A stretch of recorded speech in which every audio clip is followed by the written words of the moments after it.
Stage 1. The root of all evil. When we talk about the Ten Tails, we absolutely have to start from the very beginning, the God Tree. This massive ancient tree wasn't just some regular oversized houseplant. Nope, it was literally the starting point of chakra itself. The first domino in the wild ninja world we all know and love. Its original form was terrifying. A giant dark brown tree with roots spreading all across the land like blood vessels. Straight up looked like something out of a horror movie mixed with ancient mythology. And that's not a coincidence. Kishimoto designed it like a divine being, something people would worship, fear, and never mess with. Now here's the real kicker.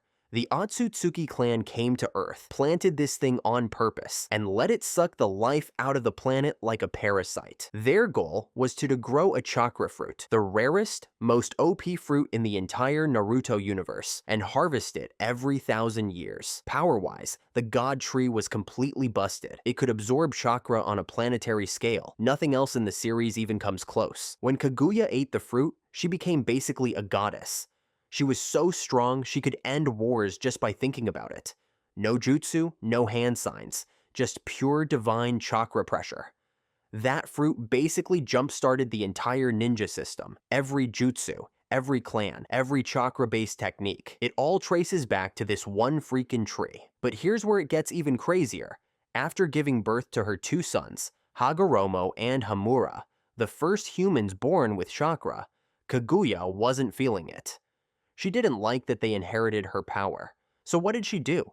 She literally fused with the God Tree itself and became the original Ten Tails, all to take their chakra back by force. Now, if you've made it this far, welcome to the amazing world of anime. This is the place for true fans like you, where we celebrate all the magic, action, and emotions anime brings to our lives. You've watched, you've felt the hype, you've been lost in these beautiful fantasy worlds, but, have you hit that subscribe button yet? Right now, almost 90% of you are watching without subscribing. Just imagine, if everyone hits sub, we could build one of the strongest anime communities out there. So, go ahead, click that subscribe button right now so you won't miss any new episodes, deep dive breakdowns, or awesome anime content coming your way. Thank you so much. Now next on the list, just a little bit higher, is Stage 2, the original form. This is the moment Kaguya fused with the God Tree, and straight up became a monster. We're not talking scary like Orochimaru or creepy like Zetsu. This thing was a walking world-ending nightmare. Even her genius sons, Hagoromo and Hamura, had to fight for months just to bring her down. Let's talk looks. Well, absolutely terrifying. Huge grayish-brown body, one single Rinne Sharingan eye in the center of its forehead, like it's staring straight into your soul. Sharp spikes all over its body, like some kind of cursed seashell. And the tails? 10 of them, each ending in a freaking human hand. Tell me that's not nightmare fuel. It was so massive it could go head-to-head with Hagoromo's perfect Susanoo and make entire mountains look like Lego bricks. Kishimoto didn't design this thing like a regular beast. He made it feel more like a force of nature, something you survive, not something you fight. Power-wise, totally cracked. As the origin of all chakra, its energy levels were off the charts, literally too much for Sage Mode to even sense properly. But what made it extra dangerous was its connection to nature. This thing could mess with the planet itself, like swallow oceans, split continents, raise mountains, and reshape the entire map just by existing. Its control over natural energy was so extreme, it basically blended in with the world's own chakra. You couldn't even detect it normally. Now, this version of the Ten Tails was a huge deal. It was Kaguya's ultimate weapon, her way of forcing total control over all chakra everywhere. After finally defeating it, Hagoromo and Hamura sealed it inside the freaking moon, which kickstarted the whole Sage of Six Paths legend and the idea of Jinchuriki. But here's the part that really hits. Unlike the tailed beasts we meet later, like Kurama, who had emotions and opinions, the Ten Tails had no personality. No goals, no ideals, no voice. just a blank canvas completely controlled by Kaguya's will. And that's exactly what made it so scary. It wasn't alive in the way other beasts were. It was more like the raw, unchecked result of power gone too far. Stage 3. Gedo Mazo. After Kaguya was finally defeated, her son Hagoromo didn't destroy the Ten Tails. He sealed it inside himself, becoming the very first Jinchuriki. But here's the twist. He didn't seal the whole thing. He only sealed its chakra. The body, the leftover husk, didn't just disappear. That's what became the demonic statue of the Outer Path. Literally, the empty shell of the Ten Tails, and somehow still crazy dangerous. This statue's appearance is straight up disturbing. It looks like a skeleton wrapped in gray skin, all skinny and cursed looking. Sharp spikes grow out of its back like it's mid-transformation into something worse. And right in the middle of its forehead is a cloudy, dull eye. You just know it's bad news the second you see it. Even without the chakra from the tailed beasts, the statue is still seriously terrifying. It can suck the chakra out of living beings in seconds, just full on drain them dry and leave behind nothing but shriveled corpses. Yeah, it's basically a parasitic zombie tree, and it doesn't need emotions or personality to ruin your day. And let's not forget, this thing can still create early versions of tailed beast bombs. Sure, they're more raw and unstable than the ones used by the full Ten Tails, but still powerful enough to wipe out entire squads or villages. It's like holding a broken nuclear reactor. It's not pretty, but it still blows up. The demonic statue just chills, patiently waiting, biding its time like a cursed container, ready to be refilled with the chakra of all nine-tailed beasts. It doesn't move unless someone with a Rinnegan calls it, but once it shows up, it becomes a ticking time bomb for the return of the Ten Tails. This statue played a huge role in the plot. It was Madara and Obito's ace in the hole. They used it as the physical vessel to bring the Ten Tails back and launch their infinite Tsukuyomi plan. When Madara summoned it using the Rinnegan, it marked a massive turning point in the story, blending ancient Otsutsuki myth with the chaos of modern ninja warfare. The fact that just the shell of the Ten Tails was still that deadly is the real horror. Stage 4. The first imperfect form. Now we've arrived at one of the darkest chapters in ninja history, when the Ten Tails was brought back to life during the Fourth Great Ninja War. But this wasn't its final form. Nah, this was its first imperfect version, and it was already absolutely horrifying. Its body was bulky and deformed, kind of like a massive root or potato with dark black veins running across it. Its arms were super long with razor-sharp claws, and its face? That huge mouth full of jagged teeth looked like it could bite a mountain in half. It didn't even have proper back legs. Instead, it dragged itself around like some kind of crawling beast. And somehow, that just made it look even creepier. The tails looked like leaf buds, but don't let that fool you. They were crazy destructive. One swing of that tail could cause shockwaves that reshape the entire battlefield. As for power, this thing was next level. It literally swatted away a Biju Dama with just one finger. That's when you knew it was operating on a different scale than all the other tailed beasts. And then it started spamming Biju Dama beams, rapid-fire style.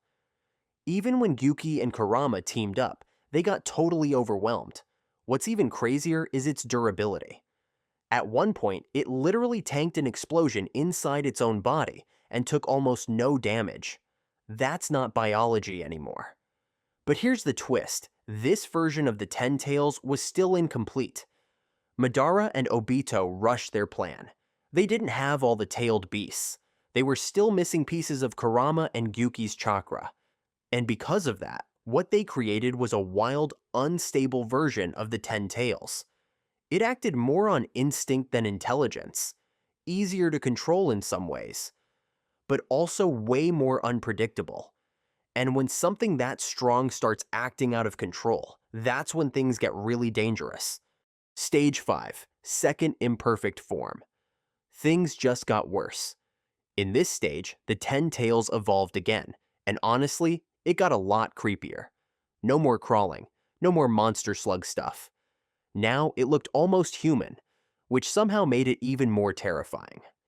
Its new form was tall and skinny, with long limbs that moved in weird, unnatural ways. The design was absolutely disturbing: twisted neck, one weirdly placed ear, and a sideways mouth full of sharp teeth. And then there were the tails, now split into multiple arm-like limbs with hands at the end.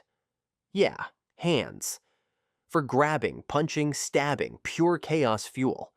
It even had horns growing out of its head, giving it a more demonic, godlike vibe. And the power upgrade was insane. Its Biju Dama attacks became cone-shaped beams, way faster, way stronger, and way more destructive. We're talking city-level devastation in one shot. This wasn't just brute force anymore. It was precision killing. And that shift showed something big. The 10 Tails was starting to connect with Kaguya's will. It wasn't just raging anymore. It was calculating. It could stretch its tails across the battlefield to strike from a distance, and even break out of techniques like Earth Style, sandwich jutsu with ease. That's how strong it had become. No trap could hold it. Mobility also leveled up. This version had real legs, and could stand and move like a predator. No more dragging itself around. It was fast, agile, and way harder to predict. Its chakra output was so insane, it literally distorted the sensory water sphere, the ninja world's way of tracking chakra. That's not just strong, that's breaking the radar strong. And here's the deeper layer. To control this beast, Madara and Obito had to use Hashirama's cells. That little detail says a lot. It shows how the past, Hashirama versus Madara, still affects the present, and that even god-tier power like the 10 Tails needs balance to be controlled. Otherwise, it becomes unstoppable. Stage 6. Mini-clones. Now we're stepping into one of the most tactical and terrifying stages of the 10 Tails. The moment it started spawning mini-clones to take over the battlefield. And these clones were wildly diverse. Some looked human-ish, others were straight-up beasts. They had spiky armored skin, sharp claws, stabbing horns, twitchy tails, and freaky weapon-like limbs. Some even looked like tiny-tailed beasts themselves. Each one was clearly built for a different combat purpose, like a living army of weapons. It was like the 10 Tails took its own chakra and custom-designed creatures for different roles in battle. That's not just scary, it's genius-level war strategy. And make no mistake, these things could absolutely fight. You had fast, twitchy ones that hit like lightning. Then you had big, bulky ones that could wreck entire squads with a single blow. But what made them truly dangerous was their swarm tactics. These clones didn't fight fair. They overwhelmed the enemy with brute numbers, targeting key roles like medics and sensory teams to cause total chaos. It was like watching a real-world military strategy, but way bloodier. They weren't just for offense either. Some clones acted as living shields, blocking attacks aimed at the main 10 Tails body. They'd throw themselves into danger to protect the core while it prepared bigger, more destructive moves. This forced the allied shinobi forces to split up and fight on multiple fronts, wasting energy and losing coordination. This stage proved something critical. The 10 Tails wasn't just a monster, it was a tactical, adaptable force of nature. It could reshape its body, think strategically, and respond to threats with precision and brutality. Every clone it spawned was a reminder that the real threat wasn't just its size or chakra, it was its ability to fight smart. Stage 7. God of Destruction. After sensing the chakra inside Naruto, the 10 Tails evolved once again, getting closer than ever to its original godlike form from back in the days of Hagoromo and Hamura. Now, imagine a massive tree-shaped monster with 10 enormous tails and skin that looked like it was made from cracked, ancient bark. Right in the middle of its forehead, a glowing Rinne Sharingan, the same terrifying eye that could cast infinite Tsukuyomi. This thing wasn't just a beast anymore. It was nature's wrath in physical form, and the power was completely unreal. Its signature move, Tenpenchi, cataclysm, could cause continent-wide disasters. We're talking earthquakes, tornadoes, hurricanes, basically rewriting the entire landscape in seconds. It didn't just fight you, it changed the battlefield, making it impossible for anyone to keep up. It's Biju bombs. Oh, those got a massive upgrade. Smaller, faster, deadly accurate. One of them even warped the 4 Crimson Ray formation, a giant ceiling barrier made by 4 freaking Cage. What made this form even scarier was its regeneration and adaptability. It could regrow limbs, shake off burns, and even sprout extra arms just to grab and crush opponents. It could see across entire countries, from the Valley of the End all the way to the Land of Lightning. That's literal satellite vision, bro. And here's the big difference.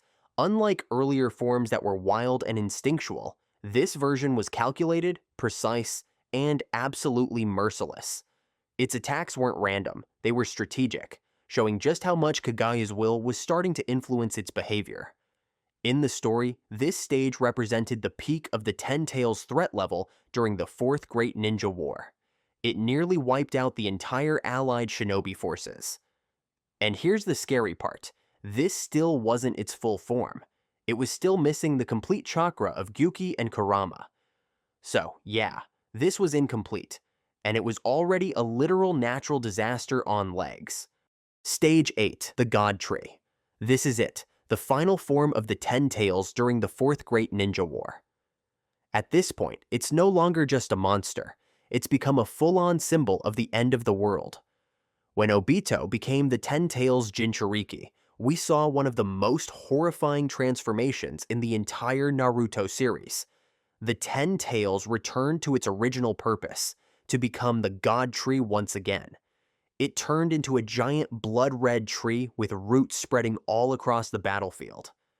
In the center was a glowing purple bud holding a powerful Rinna Sharingan, and from its body grew massive wooden dragon-like limbs, whipping around like violent serpents. Everything was covered in a dark red light, and its presence felt otherworldly. This wasn't just a creature anymore. It was something divine and terrifying, like an omen from ancient prophecy. And the power was totally broken. The God Tree didn't attack like a beast, it harvested chakra. Its giant root system would reach out, drain the chakra from any living being it touched, and over time, turn them into white Zetsu. Yeah, it didn't just kill people, it converted them. This wasn't a battle anymore. It was a global-level mass abduction of humanity. The wooden dragons it spawned could attack from anywhere, grabbing shinobi and crushing resistance. Each root became a living weapon. And the scale, way bigger than anything we'd seen before. It could affect millions at once, across the entire battlefield. But the real danger was the bud. As it opened, it was preparing to launch the Infinite Tsukuyomi, a genjutsu that would cover the entire world, trap everyone in an eternal dream, and basically end free will forever.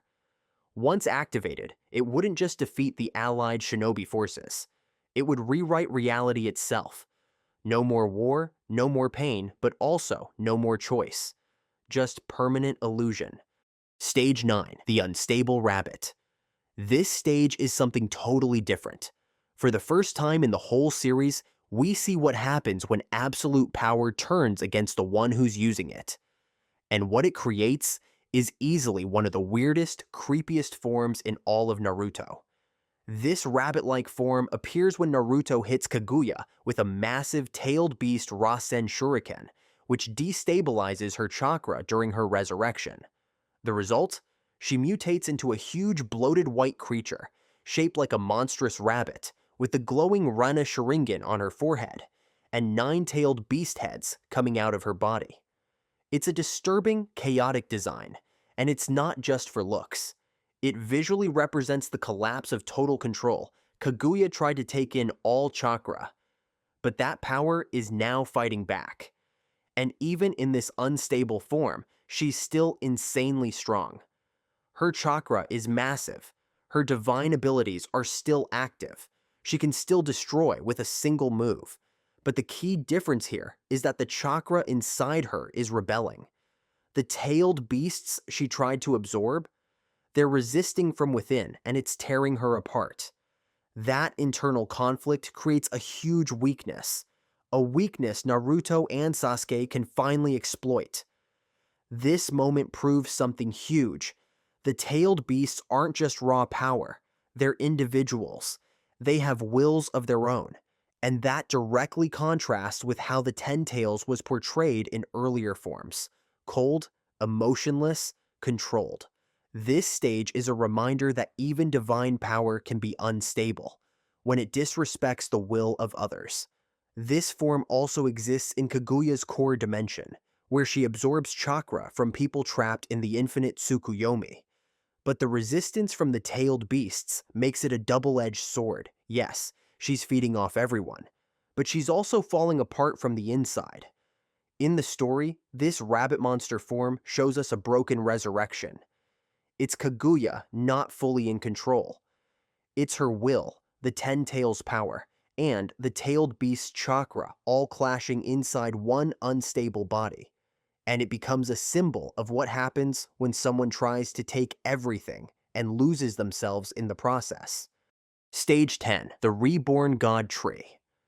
When people think of the Ten Tails, most stop at the epic chaos of the Fourth Great Ninja War. But there's one final stage that almost no one talks about, the return of the God Tree, in Boruto. 15 years after the war, a new God Tree appears, created by Momoshiki Otsutsuki, using chakra from Gyuki in a different dimension. At first glance, it looks just like the classic version, a massive tree with roots stretching across the land like tentacles, searching for chakra. But the key difference? This one is young. It hasn't had centuries to grow like the original. It's still developing, still evolving, still dangerously unfinished. Even in this early state, though, it's already terrifying. The new God Tree keeps the core ability of the Ten Tails, absorbing chakra from all living things around it.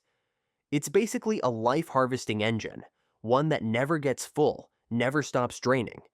And if it's allowed to fully grow, it could completely destroy another world, just like the old one almost did. It would turn entire lands into lifeless deserts, just to produce another chakra fruit for the Otsutsuki to devour. This stage proves something huge. The Ten Tails isn't a one-time monster. It's not unique. It's a reusable tool, a weapon the Otsutsuki can recreate whenever they want. And as long as they exist, the threat of the Ten Tails and the God Tree's return will always be out there. Alright, that's it for today. Thanks for watching, and we'll see you next time.